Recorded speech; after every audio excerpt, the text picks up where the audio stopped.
জমিজমার মালিকানা সংক্রান্ত বিরোধে মারামারির ঘটনায় নিহত খাগড়াছড়ির বিমল ত্রিপুরার পরিবারের পাশে দাঁড়ায়নি পার্বত্য চট্টগ্রাম আঞ্চলিক পরিষদ, খাগড়াছড়ি পার্বত্য জেলা পরিষদ ও পাহাড়ি আঞ্চলিক সংগঠনগুলো।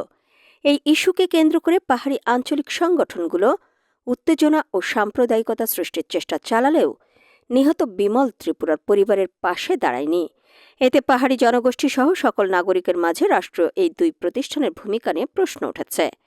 তবে সেনাবাহিনী, খাগড়াছড়ি জেলা প্রশাসন, পুলিশ প্রশাসন ও অন্যান্য সরকারি সংস্থাগুলো ঘটনার পরপরই ভুক্তভোগী পরিবারকে সক্রিয় সহায়তা দিয়ে তাদের পাশে দাঁড়িয়েছে।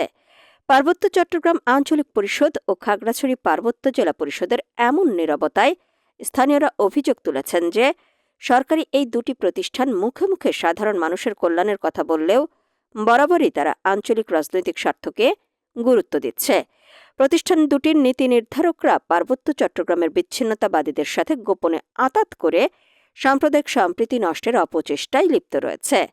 একমাত্র উপার্জনক্ষম বিমল ত্রিপুরা নিহত হওয়ার পর তার স্ত্রী, 3 সন্তানের ভবিষ্যৎ ও পড়াশোনা নিয়ে অসহায় হয়ে পড়ে ওই পরিবার। সন্তানদের পড়াশোনা যাতে বন্ধ হয়ে না যায়, এজন্য খাগড়াছড়ি জেলা প্রশাসকের নির্দেশে বিমল ত্রিপুরার 3 সন্তানকে শিশু সনদ স্কুলে ভর্তির বিষয়ে আশ্বস্ত করা হয়। 24 জানুয়ারি বাংলাদেশ সেনাবাহিনীর খাগড়াছড়ি রিজিয়ন থেকে বিমল ত্রিপুরার পরিবারকে নগদ 20,000 টাকা প্রদান করা হয়।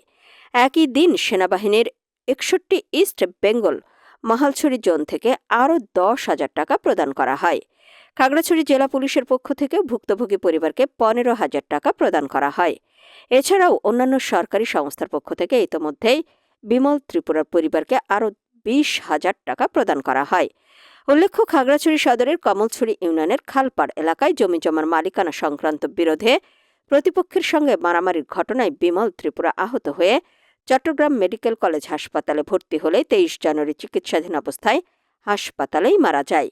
জমিজমা নিয়ে দীর্ঘদিনের এই বিরোধকে কেন্দ্র করে বিমল ত্রিপুরার নিহত হওয়ার ঘটনাকে পাহাড়ের সশস্ত্র সংগঠন ইউপিডিএফ প্রসিদ্ধ স্বার্থান্বেষী কুচক্রী মহল সাম্প্রদায়িক দাঙ্গা তৈরির লক্ষ্যে সামাজিক যোগাযোগ মাধ্যমে বিভিন্ন ধরনের অপপ্রচারে লিপ্ত হয়।